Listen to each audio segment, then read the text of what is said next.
So we're here to talk about the future of advertising and the tomorrow and all that kind of stuff. And clearly a big part of that is technology. So from your perspective, what's going on, right? We hear about it 24/7, it feels like. So what's actually going on? What's changing? Yeah, well, there's lots of technology everywhere. And I think, like many things, technology is being pushed by companies that have a vested interest to do that. Yeah.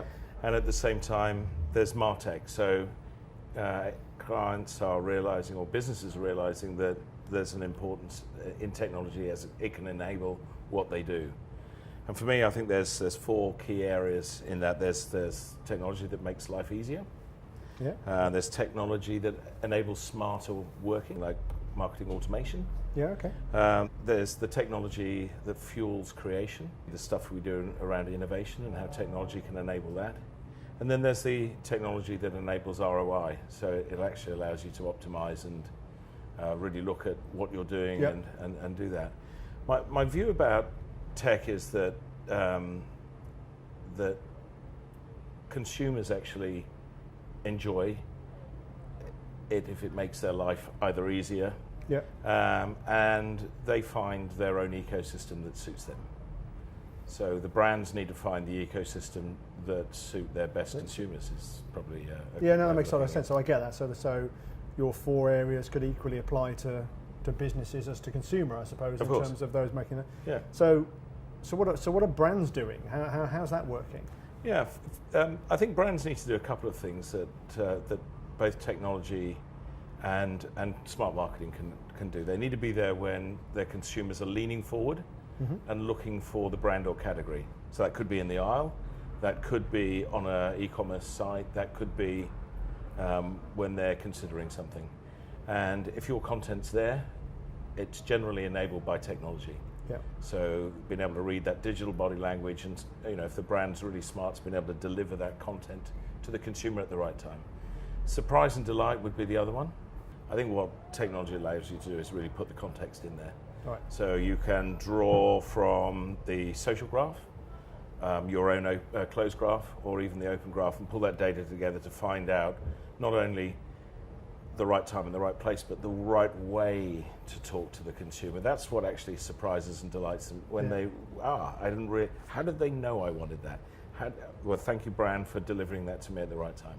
There's a lot of data there, and it's how you take that data and construct it into the right way, pulling those three graphs together to give you the data that's important at that moment of time, that moment of truth. The issue is if you show too much, the consumer might not be very happy about actually realizing that you know as much as you do. And so it always needs to be curated. And that's the human element that needs to come into that. There needs to be, and that's the idea and the thought that goes into crafting that. I think if we leave it to the robots, they're so capable of delivering stuff at the right time and the right place, but is it the right context? Probably not. The companies that are doing well are the companies that are doing it business and consumer first. When consumers looking for you, have to be there. You have to start to understand the buying journeys, the personas of the consumers, in order to make sure that you can be there with the right content at the right time. Then you have to enable that through technology. So it's interesting, right? So how do you do it, right? Because it's that moment of interaction with my phone isn't, it's a personal, it's an intimate thing to it. Yeah. Well, it needs to be balanced. So if you're pushing an interruption that's out of context, that's not good. Yeah. If you are serving a piece of content in context, so how do you do that? That's a good search strategy. That's having a good content strategy, and that's actually making sure that things that where the moments of truth are on a customer, on that particular group of customers or that customer's journey. My advice is that there's probably 50 opportunities a day that you might want to talk to a consumer. Save your bullets. Yeah.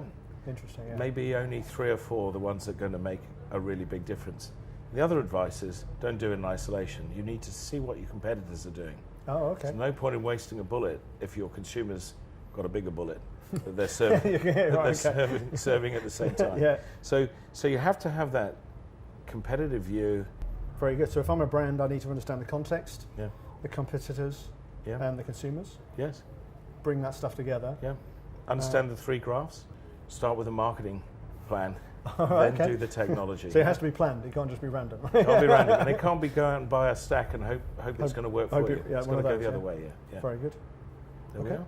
Excellent. Thank you. Good to see you again. And Thanks you. very much. Yeah.